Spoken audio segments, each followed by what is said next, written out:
Gente, vamos lá. Quero começar esse vídeo falando que eu não segui o Jonas de agora, que isso é uma fake news.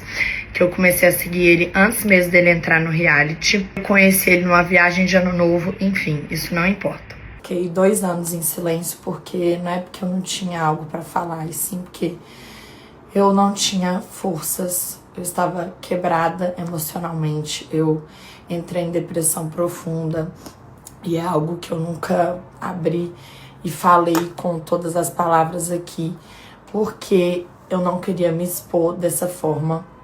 E toda vez que eu tentava me pronunciar, meu corpo travava de tão traumatizada que eu tava com toda a situação. A situação que eu vivi com meu ex-namorado foi a maior decepção, maior trauma da minha vida. E depois de eu ler tanta mentira, tanta distorção, tanta injustiça, em cima de algo que acabou comigo por 1 ano. Graças a Deus, a partir de 2025 ficou tudo bem, mas tá passando dos limites. Eu vivi um relacionamento abusivo psicológico e isso me destruiu em tantas camadas. Eu tinha crise de ansiedade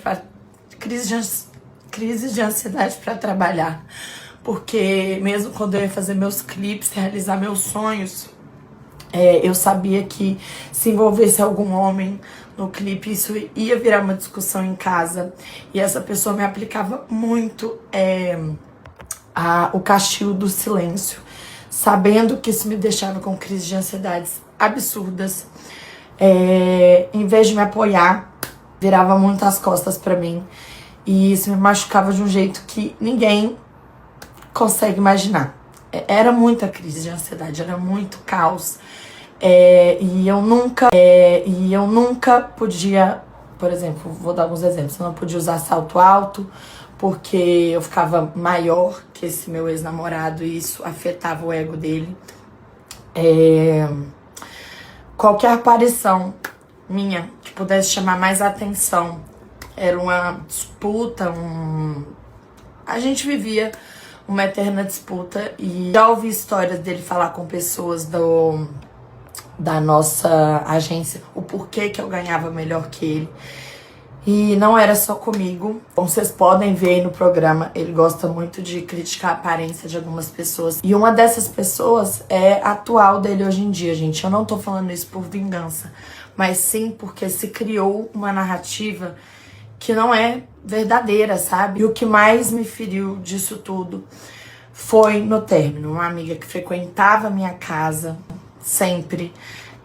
Eu frequentava a casa dela, nós juntos como um casal frequentávamos a casa dela, porque nem tudo tem foto, tem vídeo. Uma viagem, você tem foto, você tem vídeo, mas agora você conviver com a pessoa, considerar ela uma pessoa próxima, receber ela na sua casa diversas vezes. Aconteceu uma viagem para Noronha, em que essa amiga minha estava presente, e quando ela chegou dessa viagem, ela foi até minha casa meio que fofocar tudo que tinha acontecido, assim como amigas fazem.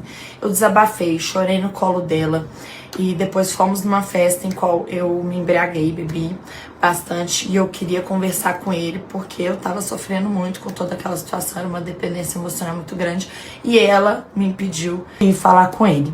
Então, pouco tempo depois começaram os rumores que eles estavam juntos e quando chegou até mim, eu desmoronei.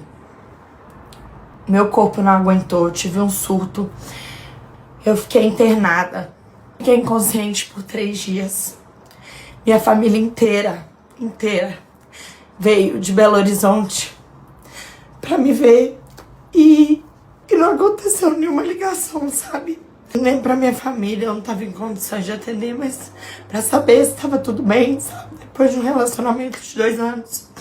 E depois disso eu fui diagnosticada com transtorno de estresse pós-traumático. E eu nunca mais fui a mesma Virgínia. Quem já viveu um abuso entende o que é diariamente você tá dependendo do humor do seu parceiro. E quantas vezes eu não pedi pra ele ir pra casa, porque ele ficava muito lá em casa. Eu queria meu espaço. Eu não podia ter isso, sabe? faço isso por vingança, gente. Eu faço isso porque eu preciso dar minha versão da história. Finalmente, eu não aguento mais. O abuso físico não aconteceu, mas só quem sofre de abuso psicológico sabe como as coisas funcionam. E já chegou num ponto dele gritar tanto comigo que uma amiga nossa em comum teve que intervir. Hoje eu falo porque eu sei que eu mereço ser ouvida, e estar na internet com tudo distorcido é muito pior. Então assim, gente, não é um você não superou. É um trauma gigantesco. Meu silêncio foi sobrevivência, gente. Simplesmente isso. E agora, finalmente, eu encerro esse ciclo de cabeça erguida. Sei que eu fiz o melhor que eu pude e peço muito respeito. E finalmente quero que vocês me deixem em paz. É isso.